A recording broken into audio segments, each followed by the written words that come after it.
Mesdames, Messieurs, bonsoir. Mercredi 1er août 2018, voici la une du journal. Campagne Vacances sans sida, coup d'envoi ce mercredi pour l'édition 2018. La jeunesse, cible privilégiée, toujours dans le viseur du VIH au Cameroun. Campagne contre la vie chère, les initiatives gouvernementales portent des fruits, inflation maîtrisée, autosuffisance alimentaire préservée, évaluation dans ce troisième numéro de Regard sur le Cameroun. Campagne de promotion du nouveau canal de visibilité de CRTV News. Cliquez sur le 394 sur votre bouquet Canal+, et vous êtes sur la chaîne d'information en continu de la CRTV à découvrir dans ce journal. Voilà pour les titres.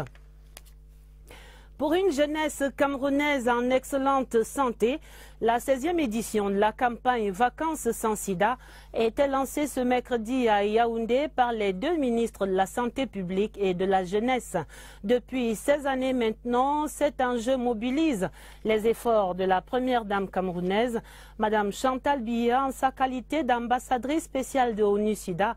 Et cette année encore, comme en 2017, le thème de la campagne se veut résolument dans l'air du temps. Génération Android cliquant sur le dépistage du VIH. Joseph Clément Ongba pour le lancement de ces 20 jours de sensibilisation nationale. Une unité mobile de dépistage sur le pied de guerre à Synergies africaines. Le combat contre le VIH-Sida. Lancé en 2003, Vacances sans sida est aujourd'hui à sa 16e édition. Pendant 3 semaines, 650 pères éducateurs et 25 encadreurs vont sillonner villes et campagnes pour sensibiliser 42 000 jeunes dans les 10 régions du Cameroun. On va parler aux gens sur le VIH-Sida, comment ça peut nous affecter, comment empêcher ça et la cause de ça. À l'avant-scène de la cérémonie de lancement, une bonne brochette de membres du gouvernement, des partenaires des Synergies africaines qui accompagnent cette initiative de la première dame camerounaise dans le combat contre le VIH. Une initiative portée depuis 16 ans par l'ONG panafricaine Synergies africaines. Vous voyez vous-même l'enthousiasme que manifeste cette jeunesse-là devant Vacances sans sida. Vacances sans sida a une place importante, incontournable, et nous nous réjouissons que ce concept-là ait intéressé certains pays voisins, d'autres premières dames qui ont commencé à mettre, n'est-ce pas, en pratique Vacances sans sida dans leur pays. Par une minute de civisme, le ministre de la Jeunesse et de l'Éducation civique, Mounouna Fotsu, appelle les jeunes à plus de vigilance. Une jeunesse malade est un gros handicap pour le Cameroun. Comme lui, le ministre de la Santé publique, André Mamafouda, rend un hommage appuyé à Mme Chantal Biya pour une initiative qui porte des fruits. La baisse à 3,4% de la séroprévalence du VIH en est un. Vacances sans sida, édition 2018, est un autre challenge. La génération Android, cliquons, juste un clic. Nous avons donc un site particulier pour les jeunes qui est U-report. Sur ce site, les jeunes peuvent discuter. Sur ce site, les jeunes trouvent tous les éléments et peuvent donc rappeler leurs amis, leurs camarades, leurs connaissances. Plusieurs artistes meublent les intermèdes culturels. Une photo de famille et la visite de l'unité mobile bouclent la rampe de lancement de la 6e édition de la campagne pour de bonnes vacances sans sida. Mais il faut relever pour le déplorer qu'en dépit de ces campagnes régulièrement menées depuis 2003, le taux de séroprévalence reste élevé chez les jeunes de 15 à 24 ans, et ce malgré la baisse observée au plan national.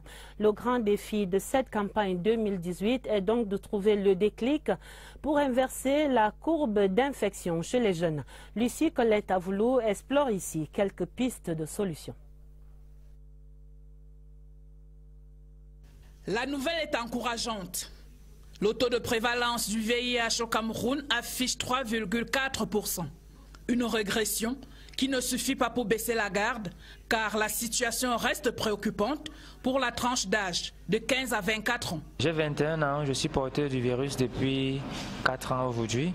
J'ai été dépisté tardivement, mais depuis que je suis mon traitement, je n'ai aucun problème. J'ai 18 ans, ça fait 3 ans aujourd'hui que j'ai été dépisté séropositif. J'avais 2 partenaires un partenaire qui était mon camarade de classe au lycée et un partenaire, un monsieur qui travaillait, un monsieur de 50 ans qui me donnait beaucoup d'argent. Sur 100 personnes dépistées séropositives ici, 80 de ces personnes dépistées séropositives ont un âge compris entre 15 et 24 ans. Il faut inverser la tendance. L'urgence est là. Il faut reprendre de façon très agressive les messages de prévention. Parce que le problème, c'est la prévention. Nous avons toujours dit, proposer chez les jeunes enfants de 15 à 24 ans, de retarder le plus longtemps possible leur premier rapport sexuel. Dans notre contexte, 95% des gens qui sont infectés le sont à travers la voie sexuelle. Une fidélité partagée entre deux personnes qui connaissent leur statut sérologique. On ne voit plus des spots télé sur la sensibilisation par rapport au VIH. L'éducation à la sexualité est donc importante chez les jeunes dans cette croisade contre le VIH, mais pour qu'elle ait un impact, il faut la commencer tôt, notamment avant que les jeunes ne soient sexuellement actifs. L'atteinte de l'objectif zéro nouvelle infection dans les meilleurs délais chez les jeunes passe par là, normal, pour une jeunesse sur laquelle reposent les espoirs de toute une nation.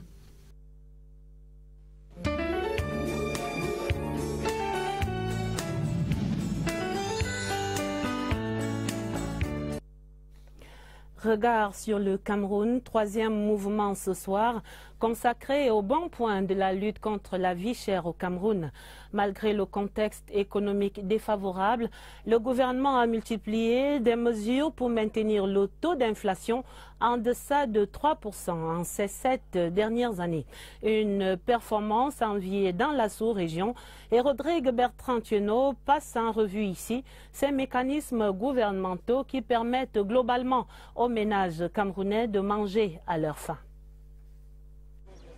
Les étrangers de passage au Cameroun s'extasient toujours face à l'abondance et à la diversité des denrées sur les marchés. Une diversité, une disponibilité qui finissent par les convaincre qu'ils sont dans un véritable Eldorado alimentaire. Un pays où les pénuries sont rares, l'augmentation folle des prix des produits de grande consommation maîtrisée. Pour cela, l'État agit sur 3 leviers. Premier levier, le suivi des approvisionnements qui s'est manifesté par le renforcement des capacités de stockage de certains produits tels que le gaz domestique. La surveillance en amont et la concertation avec les importateurs pour réguler et prévenir d'éventuelles pénuries. Cas du sucre où le gouvernement de temps en temps, à l'approche du Ramadan, autorise des importations pour satisfaire la flambée de la demande. La maîtrise du marché des produits comme le poisson, le lait et les pâtes alimentaires. Deuxième levier, renforcement des contrôles sur le marché, à travers notamment le contrôle des prix et le contrôle des stocks. Car le commerçant n'est pas un saint. Si le ministère du Commerce ne le tient pas à l'œil, il peut profiter d'un relâchement de la surveillance pour imposer de nouveaux prix sur le marché. Troisième et dernier levier, l'assainissement des circuits de distribution. Ici, les ventes promotionnels et les marchés périodiques ont été multipliés, coupant l'herbe sous les pieds des intermédiaires et permettant aux grossistes de vendre directement aux consommateurs. Résultat de toutes ces mesures, le taux d'inflation n'a jamais franchi le seuil de 3% au cours des 7 dernières années. Il était même de 0,9% en 2017. Ce taux qui fait rêver à travers le monde pourrait être maintenu en 2018. Et il faut tout simplement que le pouvoir d'achat cesse d'être statique pour que les ménages ressentent davantage les effets de cette lutte contre la vie chère. Le Made in Cameroun, voilà l'arme fatale contre l'inflation. Les pouvoirs publics multiplient des initiatives pour encourager la consommation des produits locaux, des efforts qui boostent par ailleurs la jeune agro-industrie locale pour répondre aux premiers besoins des ménages. Luc Bienvenu au Nana a rencontré certaines de ces familles heureuses de consommer camerounais. Vie pour tous à moindre coût, la préoccupation des pouvoirs publics est restée constante sur le sujet depuis le début de la décennie en cours. Une action ayant requis la vigilance du régulateur du marché, le ministère du Commerce qui n'a pas moins compté avec les partenaires. Nous accompagnons le ministère dans la politique de la lutte contre la vie chère en nous approvisionnant suffisamment, en faisant l'effort de mettre le prix au seuil que le ministère recommande. Chez la ménagère, le changement est perceptible. On achète à un coût raisonnable presque toutes les denrées. Tout est abordable ici, surtout les produits de première nécessité. Mon panier est plein. Je ne souffre pas tellement dans mon panier. Pour résoudre la question de l'inflation si souvent causée par les pénuries, le ministère du Commerce insiste de plus en plus sur la consommation des produits locaux. Et Dieu seul sait si ça marche. Je suis très fier d'être camerounais et consommer camerounais. Vraiment, tous les produits camerounais, je pense que je trouve mon compte parce que c'est bien moins cher. Je dirais que les produits camerounais sont bons pour ceux auxquels on peut avoir accès. À partir du moment où ils sont produits par nous-mêmes, nous ne nous posons plus la question sur l'accessibilité. Dès qu'ils sont disponibles, ils sont prioritaires dans nos choix. Marché ou supermarché, il y en a pour toutes les bourses au Cameroun. L'autre bras armé du gouvernement dans ce combat contre l'inflation, c'est bien la MIRAP, la mission de régulation des approvisionnements des produits de grande consommation au Cameroun. Il a institué des marchés périodiques où des vivres sont subventionnés par l'État. Gisèle Onguéné, en ménagère accomplie, est en immersion ce mercredi dans l'un de ces marchés forains au quartier Madagascar, ici à Yaoundé. À pied ou à bord d'un véhicule, certains piétons et passagers habitués de la tradition non, mais attirés par ces étals, s'arrêtent pour s'approvisionner dans le marché forain de ce mercredi à Yaoundé 2e. Chaque mois, quand c'est à Madagascar, je suis là au marché pour acheter parce que c'est moins cher. Habituellement, j'achète un seau de pommes à 1500, parfois 1700 même, alors qu'ici c'est 1300. Ce marché forain a lieu tous les jours dans l'un des 7 arrondissements de Fundi, comme ailleurs dans le pays. À la manœuvre, la mission de régulation des approvisionnements des produits de grande consommation, MIRAP. Et ce 1er août 2018, le paiement des salaires il y a une semaine pourrait justifier la faible affluence observée ici à 11h ce mercredi. Certains sont encore pleins de ce qu'ils ont dû acheter lors des marchés témoins périodiques. Le pouvoir d'achat de la ménagère et plusieurs autres paramètres ont été étudiés au préalable pour le choix du site et des prix en la faveur de la maîtresse de maison. Ce marché se tient à dessein ici à Madagascar, le mercredi. Parce que le mercredi déjà, c'est le jour du ménage du marché Mokolo. Donc nous retrouver là, entre le marché communal et le marché populaire de Mokolo, n'a rien de concurrentiel. Ces marchés périodiques à travers le triangle national contribuent d'une manière ou d'une autre à résoudre l'épineuse équation financière de la ration alimentaire dans les ménages. Et pour compléter le menu à moindre coût sur les tables des familles camerounaises, voici le riz de la Haute-Sanaga, une variété cultivée en zone de savane grâce aux avancées de la recherche scientifique au Cameroun. Allons découvrir cela dans ce reportage de Paul-Alain Benin de CRTV Centre. Le riz pousse maintenant en pleine savane, loin des zones marécageuses. Le Nerica 3, comme on l'appelle, est une trouvaille de nos chercheurs. Il est bien possible de faire 2 cultures par an. Donc d'ici septembre, ils vont pouvoir ressemer. Et cela va leur permettre de ne plus acheter le riz, ou bien d'acheter de moins en moins le riz. La riziculture pluviale, c'est la désignation consacrée à cette pratique culturelle peu exigeante. Pour l'instant, l'activité reste artisanale sur des parcelles restreintes avec des rendements plutôt surprenants. Cette variété donne 5 tonnes à l'hectare. Ça veut dire 50 kg pour 100 mètres carrés. Nous avons ici presque 1000 mètres carrés. On peut avoir facilement 500 kg ici. Les paysans de Métien et Minkouma dans la Haute-Sanaga ont déjà embrassé la filière et commencent à trouver leur compte. l'économie des ménages s'en trouve soulagée. Je remercie beaucoup le chef de l'État par rapport aux gens qu'il envoie sur le terrain pour nous apprendre à cultiver le riz. Parce que vraiment, ce riz est devenu notre nourriture principale. Nous n'achetons plus le riz. La production nationale annuelle du riz est estimée à 100 000 tonnes, avec une demande aujourd'hui supérieure à 300 000 tonnes. Grâce au progrès de la recherche, la riziculture pluviale va contribuer à la consolidation de la sécurité alimentaire dans notre pays. La grande enquête de ce dossier pour faire le point de l'opération Un étudiant, un ordinateur, opération décidée par le président de la République, Paul Biya. À ce jour, quelques 300 000 laptops baptisés Paul Biya High Education Vision ont été distribués aux étudiants des universités d'État, mais aussi des grandes écoles et même des institutions supérieures privées. Les témoignages de ces étudiants attestent de la pertinence de cette opération pour la réduction de la fraction numérique au Cameroun. Confirmation du caractère salutaire de ce premier outil de travail, c'est dans cette enquête de Oswald Modon. Des premiers lots des ordinateurs dont du chef de l'État marquait un tournant décisif dans la vie des étudiants camerounais. 6 mois plus tard, les PBHEV ont conquis les cœurs des étudiants dans les campus des 7 universités d'État et dans les autres grandes écoles spécialisées aussi. Les premiers laptops distribués font le bonheur de leurs utilisateurs et voilà des mois que ça dure. Cet ordinateur m'aide beaucoup dans la rédaction de ma monographie, étant donné que je suis étudiante sur licence à l'INTEC. Sa prise en main jugée facile et ses fonctionnalités contribuent à résorber la fracture numérique dont souffraient jusque-là les grandes écoles camerounaises. Elle a toutes les capacités et toutes les possibilités de fonctionner comme toutes les autres machines ordinaires. La plupart des étudiants l'utilisent à des fins de recherche, c'est-à-dire ça nous permet de saisir notre travail, ça nous permet de faire des recherches si nous avons des connexions, bien des clés et nous travaillons à l'aide de cette machine. J'ai découvert même en fait en fouillant que je peux me retrouver dans le iCloud tranquillement. Il faut juste une connexion et c'est gratuit.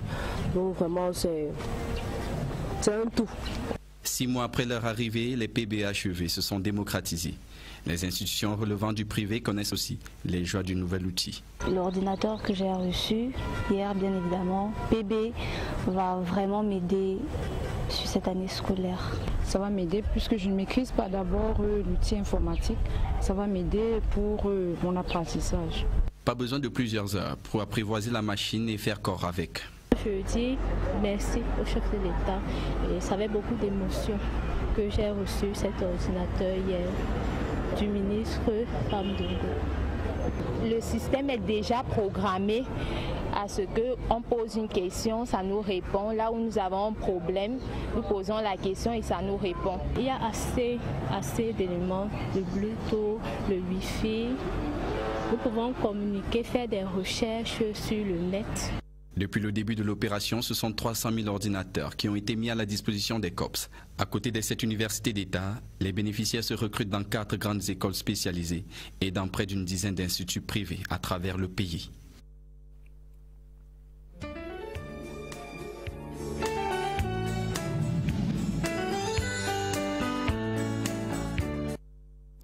La politique dans le 20h30, les militants RDPC du département d'Union et Foumou tenaient meeting hier mardi à Mengan. La rencontre présidée par le professeur Robert Nkili, le chef de la délégation permanente départementale du comité central, avait à l'ordre du jour la gratitude et le soutien exprimés au chef de l'État pour sa candidature à la présidentielle d'octobre.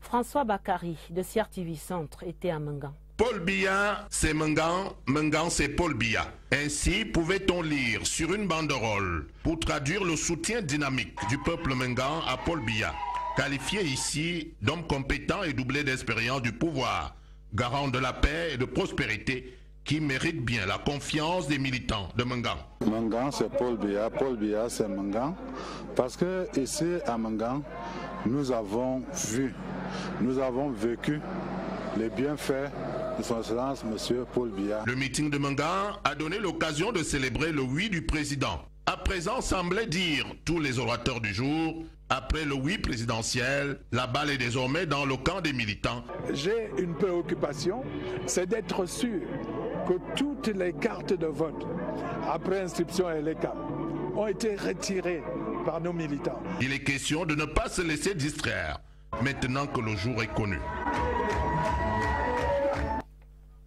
CRTV News, désormais plus visible partout. La chaîne d'information en continu de la CRTV est disponible sur le bouquet de Canal+ depuis hier, 31 juillet. Une innovation qui vient élargir la réception de CRTV News, déjà disponible sur la TNT, la télévision numérique terrestre, par câble et également sur les plateformes Internet. Extension de l'audience donc pour cette chaîne, mais aussi de plus grands défis. Steve Tchega et Kembenge de cette équipe de CRTV News. Nous reviendrons certainement sur cette innovation, mais restons au sein de l'Office pour un grand moment d'excursion au cœur des sciences de la communication. C'était ce mercredi au studio 1 du centre de production ici à Mbala 2. Le professeur Gervais Mbarga donnait une conférence professionnelle sur le thème des médias audiovisuels et numériques, création et destruction des valeurs, en présence du directeur général Charles Ndongo. Notre ancien collègue, maintenant enseignant à l'Université de Moncton au Canada, a ouvert de nouvelles pistes de réflexion sur les défis de cette révolution numérique en cours à travers le monde. Synthèse de ces échanges, Karès Essiane de CRTV News. Les médias changent de paradigme. La révolution numérique bouleverse les règles du jeu et les positions de force des principaux acteurs. C'est là le message central porté aux professionnels de la CRTV par le professeur Gervais Mbarga cet après-midi. La conférence avait pour objet de démontrer comment le numérique va créer de nouvelles valeurs professionnelles en audiovisuel, à la radio, à la télévision, sur Internet. Et comment le numérique va détruire un certain nombre de valeurs également audiovisuelles. En présence du directeur général de la CRTV, l'expert en communication a échangé sur la nécessaire adaptation à ce nouvel environnement de travail qu'impose la numérisation de l'information. Les grands groupes doivent savoir que désormais tout le monde est émetteur et tout le monde est récepteur. Donc avoir suffisamment de modestie pour comprendre que la production audiovisuelle n'est plus une production lourde. C'est devenu, elle n'est pas légère non plus, mais c'est devenu une production adaptée et adaptable, qu'on doit donc travailler avec les technologies disponibles, les audiences disponibles, les publics disponibles. Une nouvelle organisation s'impose pour répondre à ces nouveaux défis qui émergent de la culture du numérique. Je vous annonçais il y a quelques instants les dernières modalités pour une plus grande visibilité de la chaîne CRTV News, la chaîne d'information en continu de la CRTV, désormais disponible sur le bouquet de Canal+, et ce depuis hier, 31 juillet. C'est là une innovation qui vient élargir la réception de cette chaîne qui était déjà disponible sur la TNT, mais également par câble et sur les plateformes Internet, une extension de l'audience partout à travers le monde, mais aussi de plus grands défis. Steve Tchega et Kembenge de l'équipe de CRTV News. Code du jour dans la tour, 394. Le code d'accès à CRTV News sur le bouquet Canal+ donne du sourire depuis 24 heures. En appuyant le 394, ça multiplie les regards sur CRTV News désormais. Oui, c'est une large ouverture vers le monde, mais on sait bien qu'au-delà d'être reçu, il faut apporter le contenu qui va avec, et c'est là que se trouve le principal challenge. Défi dans ces couloirs de l'info en continu où chaque seconde compte pour être à l'heure. Édition de journal toutes les heures, des bulletins à la demi et des breaking news. Une plage de 9h à 19h ponctuée par des pages de magazines d'actualité. Le menu servi à l'écran est préparé par 2 conférences de rédaction quotidiennes où le rédacteur en chef, Benedou Magana, toujours d'alerte, ne raccroche presque plus. Chacun de ses coups de fil guette une dernière nouvelle. On doit avoir les journaux à chaque heure et on doit avoir on doit avoir les breaking news, on doit avoir les nouveautés, on doit voir ce qui se passe dans les différentes régions. Il peut compter sur une équipe de technico-artistiques et surtout de journalistes reporters d'images. l'énergie d'une jeunesse qui défend le slogan de sa chaîne. Ici, toute l'info. CRTV News, dans la tour de contrôle de l'actualité. Retenez donc le code 394 pour votre bouquet Canal+. Série d'audience ce mercredi au ministère des Relations extérieures. Sur le tapis rouge, les ambassadeurs des républiques fédérales d'Allemagne, de l'État d'Israël et de la République populaire de Chine au Cameroun. Les motivations de ce ballet diplomatique, c'est le compte-rendu de Laurentine Bokono.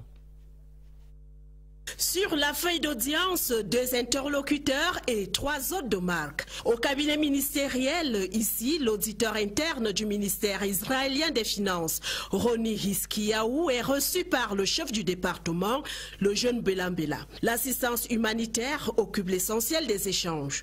Nous annoncions ce matin que l'État d'Israël a offert 10 unités de purification d'eau au gouvernement camerounais dans ses efforts de lutte contre le choléra épidémique. Du cabinet ministériel à la salle d'apparat, l'ambassadeur de la République fédérale d'Allemagne, Hans-Dieter Stell, et Félix Mbayou, ministre délégué, échangent sur les préparatifs de la conférence sur la région du lac Tchad, prévue les 3 et 4 septembre prochains à Berlin. La philosophie générale de cette conférence, c'est la région-là, c'est de combiner mieux les aspects humanitaires, l'humanitarian aid, et avec la résilience et avec le véritable développement pour trouver des chemins ou des voies pour apaiser la région. Quand arrive le tour de l'ambassadeur de la République populaire de Chine, Huan Hingui, l'entretien avec le ministre délégué est centré sur les préparatifs du forum de coopération sino-africain. Et nous sommes aussi en train de préparer la participation du Cameroun au prochain sommet de FOCAC, Forum sur la coopération Afrique-Chine. Entre 12h et 17h, la diplomatie camerounaise a fait le tour de l'Europe à l'Asie en passant par le Moyen-Orient. Cela porte bien un nom, c'est la diplomatie rayonnante. Restons dans le champ précis de la coopération entre l'État d'Israël et le Cameroun. L'ambassadeur Ran Judor annonce le don de 10 unités de purification de l'eau. Le diplomate est allé sur le terrain pour une démonstration de l'utilisation de ces appareils, des outils qui devraient aider à prévenir le choléra au Cameroun. Napoléon Bonaparte Besson pour les détails. Vous savez que... Une alternative de poids pour parer à toute épidémie de choléra. L'initiative qui porte l'estampille de l'ambassadeur d'Israël au Cameroun émeut plus d'un dans la municipalité de Yaoundé 6. Si le quartier Toguébé a été choisi pour l'expérimentation du projet de purification, les autorités compétentes ne dissimulent pas leur envie d'être privilégiées dans le processus de distribution. La nature nous a gâtés à nous, mais cette eau-là n'est pas toujours à la disposition de toutes les populations. Donc nous encourageons l'initiative et nous pensons, en faisant un clin d'œil à monsieur l'ambassadeur, que la commune d'arrondissement de Yaoundé 6 sera parmi les bénéficiaires. Une eau souillée, rendue potable par les soins de cet appareil. Le miracle technologique devra s'étendre sur l'ensemble du territoire national. Ceci grâce aux 10 unités de purification dont il bénéficiera bientôt. Et dans les jours à venir, une commercialisation à moindre coût sera effectuée avec le concours de plusieurs organismes. Nous comptons dans les semaines à venir de travailler avec les différents départements ministériels, avec l'UNICEF et l'OMS qui travaille déjà avec nous en partageant son expertise à apporter ce matériel au Cameroun. Mais bien avant la mise à disposition intégrale, ces kits de purification nécessiteront une certification du Centre Pasteur. Très bien, merci. On va passer... Dans 33 jours maintenant, les cloches de la rentrée scolaire vont sonner au Cameroun et les éditeurs se veulent rassurants. Les manuels scolaires seront disponibles à temps. L'engagement des acteurs de la chaîne de production du livre, réunis en conclave hier 31 juillet à l'immeuble Étoile, autour du secrétaire permanent de la commission du conseil d'agrément du manuel scolaire. Les grandes résolutions de la rencontre dans ce reportage de José Gaëtan Tchanga. Inquiétude. Les manuels scolaires seront disponibles à temps sur toute l'étendue du territoire national. Les acteurs de la chaîne, éditeurs, libraires et autres distributeurs, ici réunis dans le cadre d'une concertation avec le Conseil national d'agrément du manuel scolaire, en prennent l'engagement. Au sortir de la réunion, on peut déjà garantir aux parents d'élèves qu'en fait les livres seront disponibles sur le territoire national. Autre engagement, le respect des prix homologués. Nous ne pouvons pas aller en marge du prix homologué par la commission. Des problèmes administratifs et d'autres ont été notés par le secrétaire permanent. Nous avons remis à tous les éditeurs, à tous les distributeurs, à tous les libraires qui étaient dans la salle 2 documents de la plus grande importance. Une lettre signée par le ministre des Enseignements secondaires et une circulaire signée par le ministre de l'Éducation de base qui rappelle à tous leurs collaborateurs l'obligation faite à tous de respecter la liste officielle des manuels scolaires. Si cette rencontre a permis à toutes les parties prenantes de la chaîne de production des manuels scolaires d'accorder leur violon, elle a surtout permis de rassurer la communauté éducative quant à la disponibilité des livres avant la rentrée scolaire de septembre prochain. Je vous signale dans la suite de ce journal que le ministre de la Communication est en tournée politique dans la région du Nord. Issa Chiroma Bakari est allé remobiliser ses troupes en vue du soutien à la candidature du président Paul Biya à la prochaine élection présidentielle. Nous reviendrons naturellement sur cette actualité.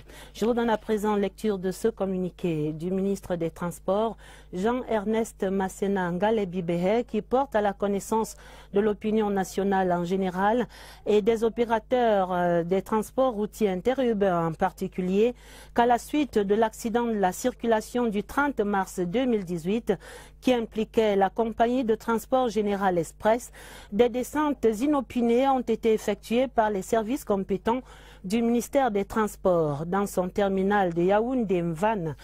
De l'exploitation des rapports issus des dites descentes et du rapport d'enquête dressé par la gendarmerie, il ressort que la responsabilité du conducteur de cette compagnie est établie, ainsi que le non-respect du planning de rotation des chauffeurs imputable aux responsables de la compagnie Général Express. En outre, la dite compagnie a été impliqué dans 6 accidents mortels de janvier à décembre 2017, dont le plus évocateur reste celui du 23 octobre 2017 sur l'axe Yaoundé-Douala qui a fait plusieurs victimes. À cet effet, la décision du 24 octobre 2017 qui suspendait General Express avait été prise à titre conservatoire au vu des mesures correctives prises par cette structure et constatées lors d'un audit de la situation technico-administrative. Le ministre des Transports avait décidé de réduire la durée de la suspension de 3 à 1 mois. 3 mois après cette levée de suspension, la compagnie s'est à nouveau retrouvée impliquée dans un autre accident mortel le 30 mars 2018. Le constat établi est le même, à savoir l'insuffisance des mesures de sécurité prises par les responsables de la dite compagnie. Face à cette situation de récidive, le ministre a décidé, à compter de la date de signature de ce communiqué, d'une part de suspendre pour une durée de 2 mois avec sursis pendant 6 mois la licence de 2e catégorie de cette compagnie de transport et d'autre part de suspendre le permis de conduire du chauffeur incriminé pour une période d'1 an. Durant la période de suspension, la compagnie Général Express sera en observation par les services compétents du ministère des Transports et son chauffeur interdit de toute activité de conduite automobile sur toute l'étendue du territoire national. C'est donc un communiqué signé du ministre Jean-Ernest Masséna Ngale-Bibehe. Avant la page des sports, je vous donne également lecture de ces 2 télégrammes de félicitations. Le premier télégramme de félicitations du président de la République, son Excellence Paul Biya, est adressé à son Excellence Patrice Talon, le président de la République du Bénin, pour la fête nationale de ce pays ami, ce 1er août. Et le deuxième est adressé à son Excellence Alain Berset, président du Conseil fédéral de la Confédération suisse au Palais général à Berne, à l'occasion de la célébration ce 1er août de la fête nationale de cette confédération. La page des sports et nous allons dans le sud, la ville de Lolodorf, dans le département de l'Océan, est en plein dans la mouvance des championnats de vacances. Des jeunes de cet arrondissement prennent part en ce moment même à différentes compétitions de football et c'est également l'occasion pour l'élite de cette région de venir promouvoir les valeurs du vivre ensemble. Reportage Wilfried Koto. Le sport sert de pont au vivre ensemble à Lolodorf. L'arrondissement est dans le vent des championnats de vacances à travers ses différents villages. Grand moment des fusions et de fusion de la jeunesse. Ici à Lolodorf, l'année a été pratiquement axée sur le thème du vivre ensemble pour faire chorus avec le Cameroun qui célèbre le vivre ensemble. Ici on a toutes les communautés, donc on a donc décidé d'animer la jeunesse pendant les vacances pour promouvoir ce vivre ensemble. Des championnats de vacances pour le ludique, mais encore pour l'utile. C'est des enfants qui ne peuvent pas peut-être avoir des stages dans des villes. Et quand ils viennent au village pour essayer d'aider leurs parents dans les travaux des champs, on essaie aussi de trouver des méthodes comme celle-là pour essayer de les occuper. Et ça fait que la culture du vivre ensemble doit continuer et essayer de revaloriser également les cultures que les enfants oublient dans les villages. La jeunesse de Lolodorf a davantage saisi la dimension des actions de l'élite à son égard à travers la remise d'un don d'équipements distribués aux équipes qui ont pu se qualifier pour les quarts de finale du championnat de vacances dénommé le Vivre Ensemble, dont la finale va se disputer dans cette aire de jeu de Big Bali à charge historique. Ici, se sont entraînés les Lions indomptables qui ont disputé la CAN de 1986 en Égypte. Le football également au menu des vacances pour la toute première fois à San Mélima, avec la toute première édition du tournoi baptisé San Mélima Sport Vacances. L'activité vient ainsi combler cette vacuité des vacanciers dans la localité de San Mélima. Le lancement de cette compétition à 16 clubs était présidé dimanche par son promoteur Raoul Simplice Milo. Le coup d'envoi raconté ici par Évariste Yanga. Tortue de Mefou, ici en vert, rentre dans les annales de San Mélima Sport Vacances en remportant la toute première victoire du tournoi. Mais la joie dominante de ces vacanciers est plutôt le retour d'un championnat pour scolaires à San Mélima. C'est une grande innovation pour nous, les jeunes de San Mélima. Ça faisait depuis qu'on ne jouait pas ce genre de championnat parce que vous savez, quand les jeunes se regroupent comme ça, c'est la promotion du vivre ensemble. C'est bien ce vide à combler l'objectif du promoteur, ancien journaliste de la CRTV. Il manquait quelque chose dans la ville de San Mélima. Les compétitions, alors les activités sportives et culturelles se déroulaient tout autour de San Mélima, mais jamais la ville de San Mélima n'avait abrité un cadre où les jeunes pouvaient se retrouver. C'est un nombre important que les jeunes ont répondu à l'appel de leur aîné, prenant d'assaut le talus qui fait office de gradin au stade du lycée technique de San Mélima. Le ministère de la Jeunesse, partenaire du tournoi, saisit la perche pour sensibiliser. Nous disons à la jeunesse d'être responsable, de ne pas consommer les produits illicites tels que le tramol, encore appelé tramadol. Il faut dire que ce tramol cause de nombreux problèmes dans les familles ici à San Mélima. Sur le terrain, Tortue de Mefou s'impose 3-2 devant Olympique d'Otoakam. C'était au terme d'un duel, à l'issue incertaine jusqu'à la dernière minute. Spectacle séduisant. Ça montre que nous avons des talents dans la ville de San Mélima qui ne demandaient qu'à avoir un cadre pour s'exprimer. Et je suis tout à fait entièrement satisfait de la mobilisation. 16 clubs participent à la compétition. Le match d'ouverture a donné le temps d'une belle fête du football pour les vacanciers. Nous l'espérions tout au long de ce journal. Nous avons en ligne l'envoyé spécial de la CRTV à Harare, Séverin Alegambele, pour l'actualité et l'atmosphère particulièrement tendue cet après-midi à Harare. Des jeunes militants du principal parti de l'opposition là-bas sont descendus dans les rues pour revendiquer la victoire du MDC à l'élection présidentielle.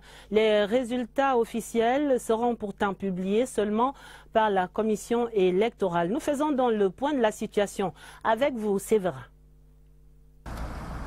Le soleil s'est couché dans les nuits. Demain viendra l'orage et le soir et la nuit, puis l'aube et ses clartés. Ces belles phrases du poète français Victor Hugo traduisent un tout petit peu l'espoir que suscite la reprise à peu près très normale de la circulation à Harare. La capitale du Zimbabwe a connu ce mercredi des tensions très vives entre les partisans de l'opposition et les forces de sécurité. Par petits groupes, les jeunes du parti MDC de Nelson Chamisa, candidat favori à l'élection présidentielle, ont tenté d'assiéger le centre international de conférence à l'hôtel Rainbow, où, depuis quelques heures, la commission électorale rend public les résultats des législatives. Ils ont été stoppés net par les unités des forces de sécurité en faction via le dispositif Sentinelle.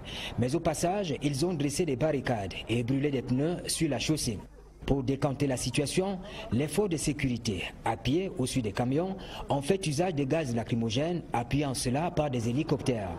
Cette situation intervient alors même que les résultats de l'élection présidentielle sont encore attendus.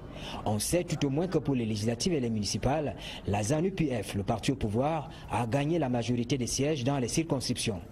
De la peur dans la ville, des scènes de panique qui tranchent avec l'atmosphère connue le jour du vote lundi dernier. Du côté de la ZANU-PF et des opérateurs économiques en activité au Zimbabwe, on a bon espoir que ce vent de panique va s'estomper. Le système sécuritaire du Zimbabwe est très professionnel et en un temps très peu, je peux vous garantir que ça va être calmé. Alors ils ont simplement des indices qui leur ont dû leur communiquer peut-être l'élection, le résultat de la plus grande élection, c'est-à-dire la présidentielle, qu'ils attendent impatiemment.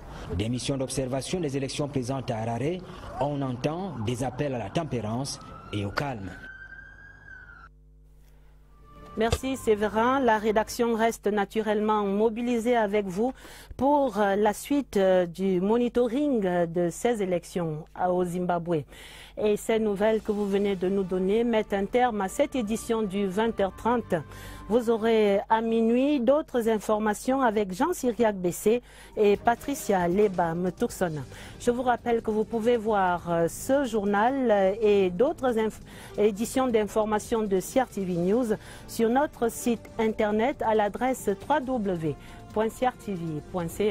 Très belle soirée sur la CRTV et à demain 20h30.